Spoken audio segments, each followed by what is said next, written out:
Good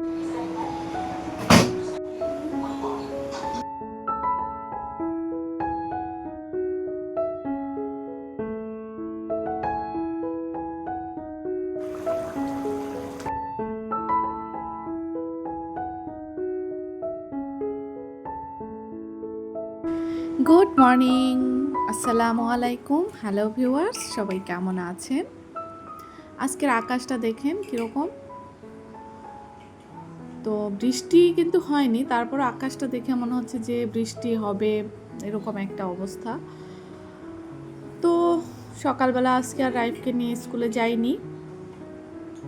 সাধারণত রাইফকে নিয়ে যেদিন স্কুলে যাই সেই দিন এত সকালে আসলে ব্লগ শুরু করতে পারি না, কারণ স্কুল থেকে এসে অনেক তাড়াহুড়া থাকে। তো আজকে সকালে আমি নাস্তা করব হচ্ছে, গতকালকে ওর বাবাকে দিয়ে আমি দুটো নান রুটি এনে রেখেছিলাম। আমার আবার চা দিয়ে সকালবেলা মানে একদম খালি চা দিয়ে নান রুটি খেতে খুবই ভালো লাগে। তো প্রায় এটা করি। তো এখন গরম করে নিচ্ছি। দুটা রেখেছি, আসলে রাইফ ভেবেছিলাম যে রাইফ খাবে, কিন্তু পরে দেখলাম যে রাইফ খাবে না, ও হচ্ছে পাউরুটি দিয়ে খাবে। তো এখন আমি হচ্ছে নাস্তাটা করে নিব, করে নিয়ে তারপর সারাদিনের দৌড়ঝাঁপ শুরু করব আর কি।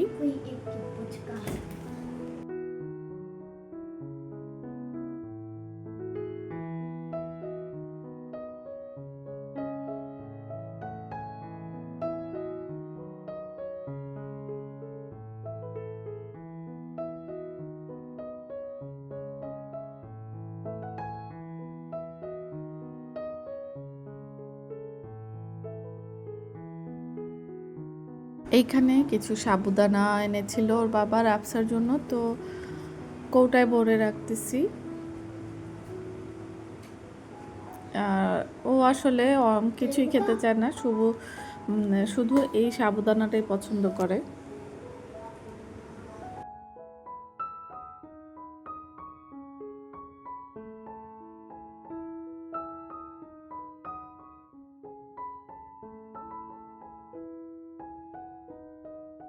তো দুপুরবেলা রান্না কিছু করেছি, তো সব কিছু ভিডিও করিনি, ভালো লাগে না তো, মানে ভিডিও করলে তো জানেনই অনেক সময় নেয়। তো এখন একটু রান্না করব হচ্ছে মুরগির মাংস। তো সব গরম মশলা দিয়ে দিলাম, ওটা ভেজে তারপরে এখানে পেঁয়াজটা দিয়ে দিলাম।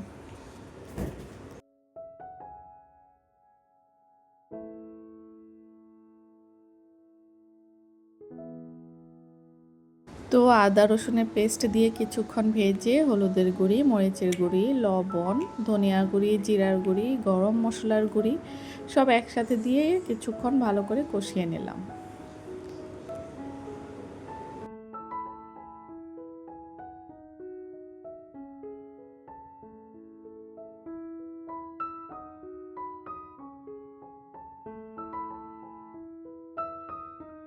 যেহেতু ব্রয়লার মুরগি রান্না করছি, তাই মশলাটাকে আমি প্রথমে খুব ভালো করে কষিয়ে নেই, তারপর হচ্ছে মাংসটা দিই, যাতে ব্রয়লার মুরগিটা কিন্তু অনেকক্ষণ বেশি যদি কষাতে যাই তাহলেও কিন্তু মাংসটা অনেক বেশি নরম হয়ে যায়। তো এই কারণে মশলাটাকে এত ভালো করে আমি কষিয়ে নিই যাতে মশলার মধ্যে কাঁচা কোনো ভাবটা না থাকে, আর মাংসটাকে কষানোর পরেও যাতে হচ্ছে মানে অনেক বেশি মশলার সাথে পুরোপুরি কষাতে না হয়, কারণ মশলা ভালো করে কষানো হয়ে গেলে এমনিতেই পরবর্তীতে ভালো লাগে ওই মাংসটা।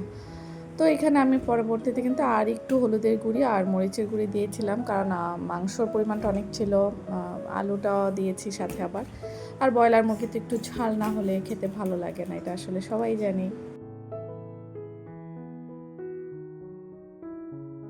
তো ভালো করে কষানো তারপর আমি একটু পানি দিলাম, তারপর এখন কিছুক্ষণ আবার জাল দিয়ে নেব।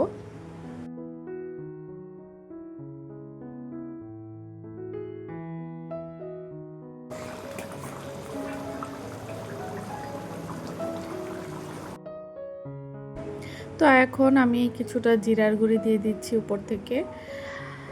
তারপর কিন্তু আমার রান্না একদম কমপ্লিট, কারণ আমি চুলা অফ করে দিব এখনই।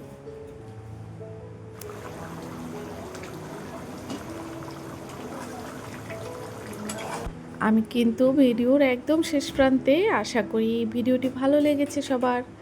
আর যদি ভালো লাগে একটা লাইক করবেন। তো আমি আজকের মতো এখানেই বিদায় নিচ্ছি। সবাই ভালো থাকুন, সুস্থ থাকুন, আর অবশ্যই নেক্সট ভিডিও দেখার অপেক্ষায় থাকবেন। আল্লাহ হাফিজ।